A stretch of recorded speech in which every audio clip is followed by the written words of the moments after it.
I'm in your corner, friend. I'm in your corner. My name is Sebrena. I am originally from Jamaica, but grew up in Jersey most of my life. I'm a wife. I'm a mom.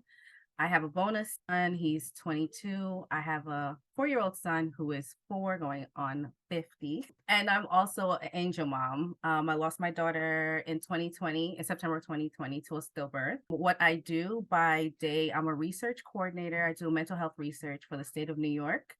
And in my free time, the rest of my time, I'm putting together my business as a bereavement and postpartum companion. I create spaces for healing after loss and, mothering the mother when she's had the baby. So how do you manage doing all of that? I have to be on a schedule. I have an awesome husband that is super supportive with all my I need to go to this training in Atlanta. I'll be back in 2 days. I do live with my parents, so I do have the support of my family, and that's really helpful. And my job is flexible in the sense that, if there are things that I need to do during the day, as long, it's like one of those, like, get your work done, we're good. And I just have to carve out time. I really have to stick to a schedule as best as I can, even though it's hard sometimes.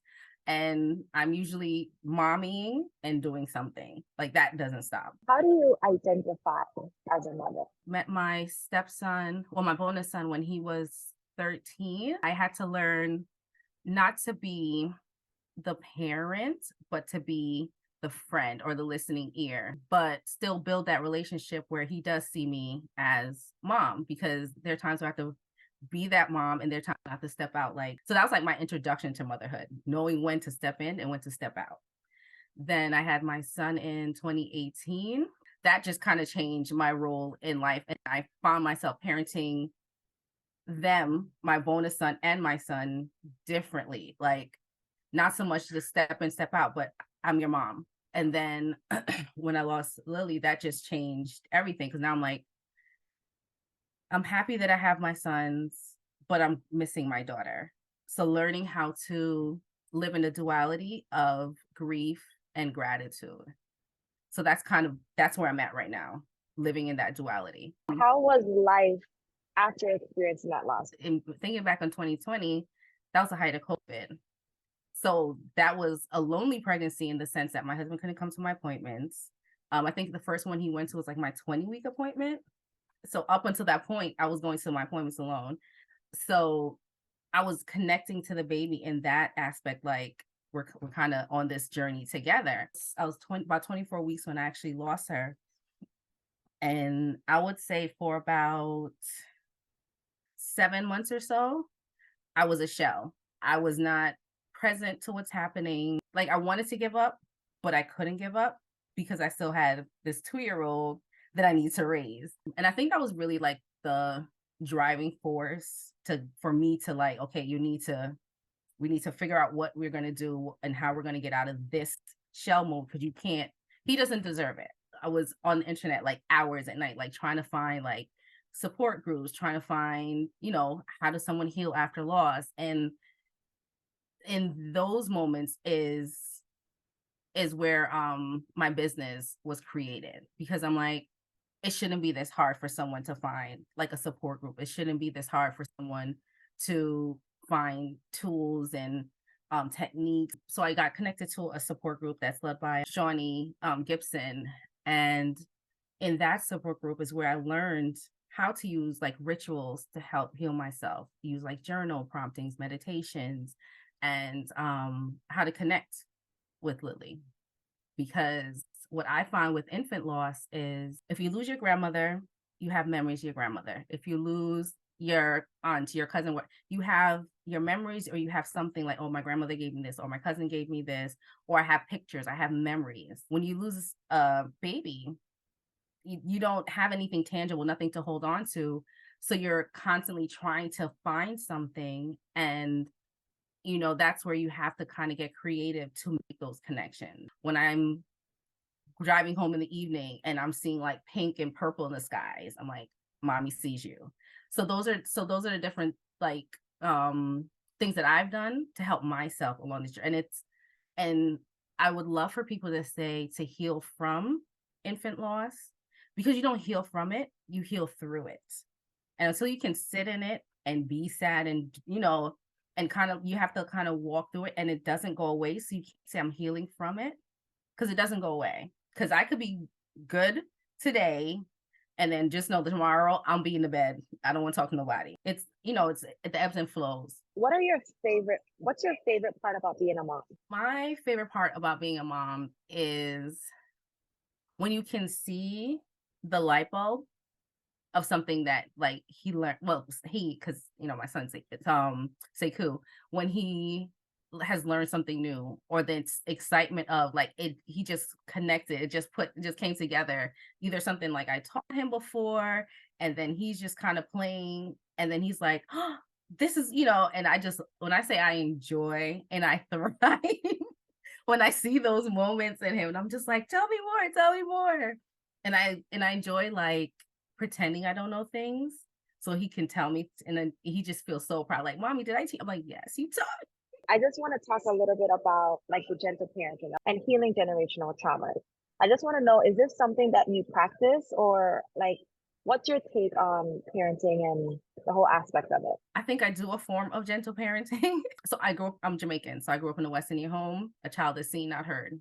You have no opinions. You have no thoughts. I raised him to the point to be expressive, to be able to say, I'm sad, I'm mad, like emotions are okay. I don't even think he was 2 yet. And he did something and he was crying. My dad was like, boys don't cry. I'm like, sir, what we're not doing in this generation is he can cry if he wants to. Having these like conversations with my parents, or the pushback of my parents, is also healing our relationship, because, and I tell him, like, we're not doing this because when you did this, or, like when you did this to me, is like, this is how I felt, and I don't want him to feel this way.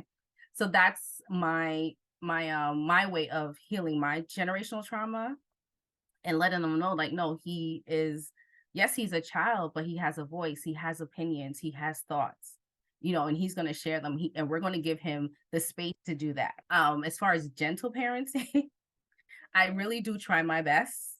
I try to, give me 1 second. Okay. I'm almost finished. What I've learned on my parental journey is that kids are more resilient and they understand more than we think.